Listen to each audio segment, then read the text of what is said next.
I love this tweet, and I think it was within the last few days. Are you trying to grow your business or just look like you're growing your business? Can you elaborate? Yes, I am loving that you're pulling these tweets like this. I was like, oh my God. For those who don't know, I am a Twitter power user. I literally live on Twitter. Anybody can tweet something out, but not everybody is willing to have people read out your tweet and ask you to explain in more detail. Luckily for me, my dear friend Julie Lichtenberg asked quite a few questions centered around some various recent tweets that I did. This is episode number 16, hashtag explain your tweets. Let's dive into the Q&A action. Let's go. What's up, digital world? You're listening to the I Digress audio experience with Troy Sandidge. Social media, marketing, storytelling, business, culture, and more. Coming to you in 3, 2, 1.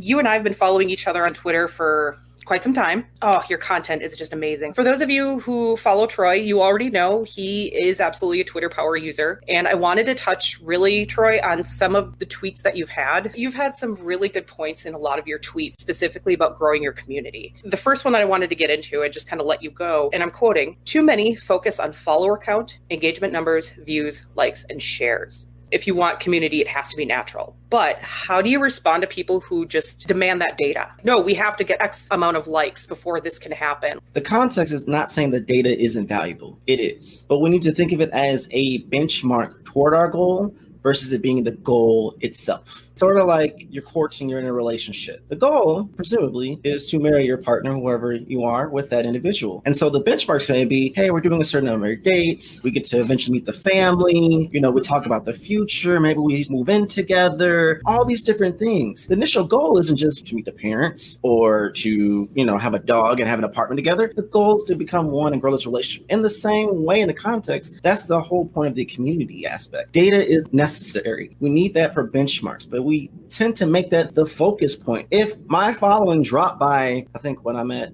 12.5 followers on Twitter right now, if it drops by 0.5 and I'm back at 12,000, that doesn't impact me. That just means that 0.5 just didn't find value anymore with me and they're gone. That's cool. The context is I want to hone in on those who will. So that means if it's a drop off, that's perfectly okay. I'm not thinking because I lost 0.5. Oh my goodness. Let's think of Facebook. Let's think of Apple. They have many grievances every single day where people come at them, they unfollow them. You think they're thinking about the drop off of 10%? No, because they know people still value their product and service. They still will come to them. And that's who they're going to focus on. We're looking at our numbers of where our engagement went down 25%. COVID-19, 2020. We're emotionally compromised. We're trying to just do other things. I don't have time for your product or service right now. Sorry, I didn't give you a like on your cat video that you posted that had nothing to do with your community. No shade toward that. Right. That's what we have to better understanding of context. Us as marketers need to level up and help our executives to understand. I really, really wanted to touch on this one because it just kind of reached out and grabbed me. Community plus relationships plus connection. And your follow-up with that is it's really about connecting and how you get out of it and what you put into it. Many times we just want to focus on the cosmetics. And anyone who's ever had to put on makeup, it makes you feel good, you get all glammed up, but it takes time. Eventually you have to take the makeup off. If you're only feeling beautiful when the makeup's on, and you're not feeling as beautiful when the makeup's off, that doesn't make you feel good. It makes you feel you're dependent on the cosmetics. In the same way is that sometimes we want to focus on, if my follower count is here, that means I'm going to be successful. Last time I checked, you can't cash in your likes for money. Our goal is to build a strong, sustainable business. The only way to do that is literally through community. Now, let me be clear with that context. Community as in buyers, advocates, and elevators, or what I like to call BAE. Some people are so focused on the community of just people echoing them, giving them all the praise and glory and engagement. That's great, but are they buying from you? Are they buying your product or service? If at least 30 to 40% of your community isn't buying from you, then you're either thinking too small or not big enough. And look at all the data. This is where data comes in to see what's working, not just what gets you likes, but what gets you to the doors. Do you ever have clients asking, hey, we want a social post to just go viral? That's all we want. And how do you respond to that? Oh, I love this. Because at this moment, I just use this one example and then they get it. I said, okay, how about I put you on a billboard? And I promise you that 20 million people is going to drive past that billboard this year. Would you want it? Oh, yes, give it to me. Oh, cool. That'll be, $500,000. I'll take it. Yes, give it to me. Okay, cool. Put it on there. We're not getting any results. What happened? I promised you that's how many people is going to drive by. I didn't say how many people is actually going to see that billboard, see the link or the phone, put it in their phone, go to the website. Not only just go to the website, go through it and buy a product or service. That's a whole different framework. But you said you wanted to go viral. Then go put a billboard. Right. You went viral. You literally have 10 million people or X amount of people seeing your billboard. Congratulations. Yep. Virality is vanity. Now, there's some truth and understanding why things go viral when you can hone in on that, the psychology, the human connection of it, the sociology aspects of this community of why it went viral, and replicate that in doses to drive a qualitative action. Then yes, we can study that and try to replicate that tenders to our community. But just to go viral and hope that everyone, if let's say we were a car salesman and we want a viral tweet, well, I'm pretty sure about 65% of Americans already have a car. They either can't afford a new one, they're not even looking for a new one. But cool ad, bro. I like the ad. That's where you're at. So virality without context of knowing how to make it work is vanity. I can't think of the man's name who went on TikTok, riding a skateboard, drinking ocean spray. That went viral too. And ocean spray went through the roof. And then you had all these other execs try to do the same thing. And people call them out. I'm like, you're not original. We've already seen it. So you don't want to try to replicate something that went viral immediately. If I can say this bluntly, we've all seen this, especially in the marketers world, people post on LinkedIn all the time. I've seen folk, and we've seen folk who have taken a post that went viral 2 years ago, put it in a LinkedIn post now, as if it's theirs, just to replicate it.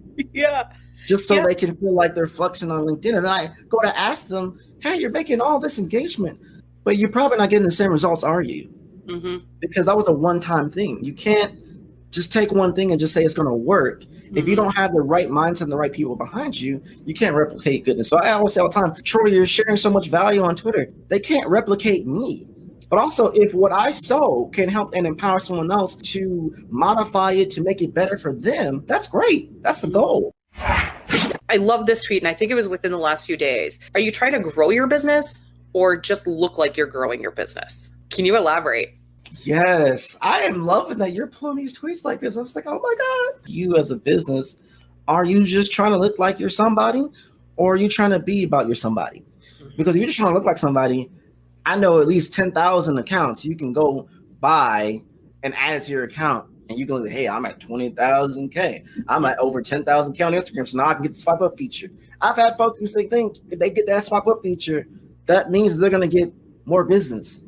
It's not necessarily true. We as marketers want to help you grow your business. When we focus on the community, when we focus on micro conversations to make sustainable income, that means not just one-offs, people who are committed to buy whenever they think of a certain product or service. I want them to think of my brand, not only what we do, but why we do it and how we do it and what benefit it helps them and other individuals. And we keep growing that. We focus on that. Everything else will come with it versus I just want 10,000 subscribers on YouTube so I can get a certain feature or just so I can just say the numbers there. And let's say you get the number. What happens then? Right. Do you have a community or do you have people who just like you and will never engage with you ever again? I think it's time that we make that mind shift for our executives, for our companies, for ourselves, even as marketers. I'll be honest, I shortchanged myself. I always think, well, I want to grow the community. Yeah, marketing Twitter, they're liking and engaging my stuff. That's great. But I have to be honest too. These are my peers. Chances are they're not going to want to buy something that they are trying to sell to as a freelancer or a part of an organization as well, are they? No. So with context, I have to understand that if I want to grow my business, I need to build a community of buyers. And we need to have a different relationship with how we see money. Money empowers you to do more for free. It's not the other way around. If you try to help everyone with a good heart, that doesn't get you paid. And if you can't get paid, the lights won't stay on, I won't have this home no more, and I'll be out somewhere. Versus if I work through the channels to grow and make sustainable money and continue doing that.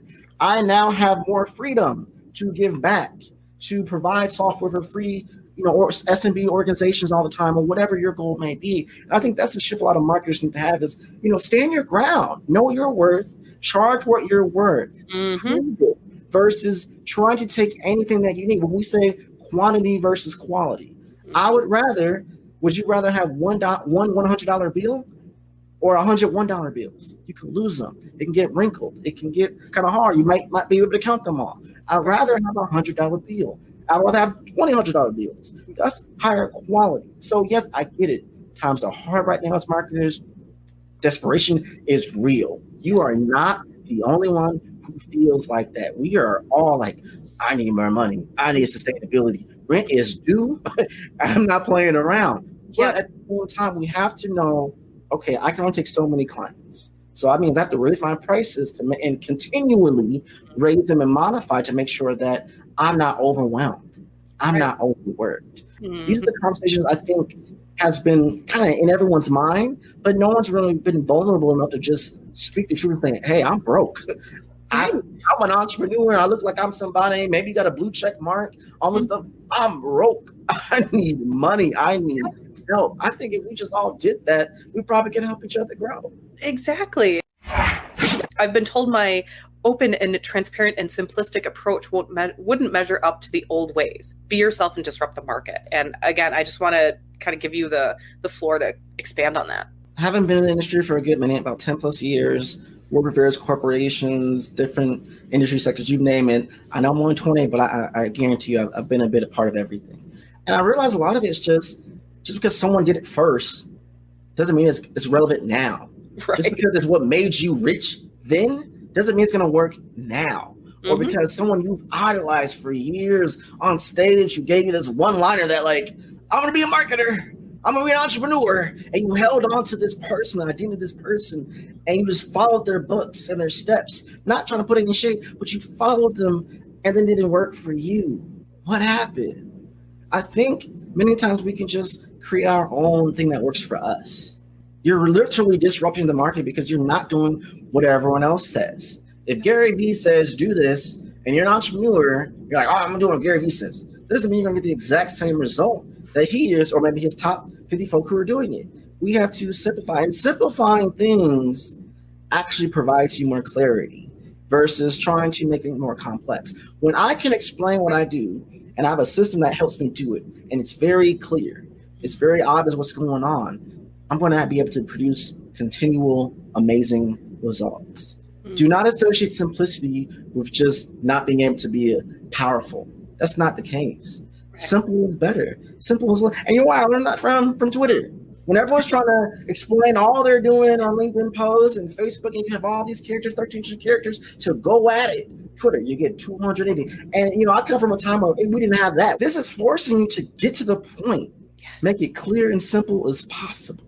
And I think that's what we really need. No one cares about fluff. We say time is money. And I want to debunk this right now, if I can on the show. Look, we say that people's attention span is shorter. I don't believe for that for a minute. I think now with everything going on, and we have so much choice as a consumer base, if you're not getting my attention in the first 10 seconds, you're not putting the effort to make me earn that. That's not my fault. That's on you. So all these people who are saying, well, short attention span, those millennials, the Gen Z, everyone's now becoming a short attention span. No, you need to evolve with the times or get left behind. Yeah. If you don't have good content, people will just say bye. Bye. Don't blame the audience for your bad content. Don't blame the algorithm. Yep. Don't blame. Do what you do and stay true to it. And if it works, it works. Exactly. So there you have it. That is my first official Troy #ExplainYourTweets episode. As you all know, I try to push the envelope and try new things when it comes to anything that I do, especially with my I Digress podcast. As a matter of fact, DM me on Twitter if you like this experience and want me to do more Twitter Q&A. Let me know. Thanks for listening. I'll see you next time. And that's a wrap. We hope you enjoyed this episode of I Digress. What was your takeaway? Care to share your thoughts and tag Troy on social media? You can find him on all platforms at Find Troy. Don't forget to like, subscribe, and leave a review or comment for this episode from wherever you're listening. Looking for a marketing strategist to build the structure, strategies, and systems you need to get the success you want and the ROI you desire in your business? Book a discovery call to talk with Troy at findtroy.com. And as Troy's philosophy goes, imagination is the engine, content is the fuel, social media is the highway, marketing is the roadmap, sales is the destination, culture is the GPS. Thanks for listening.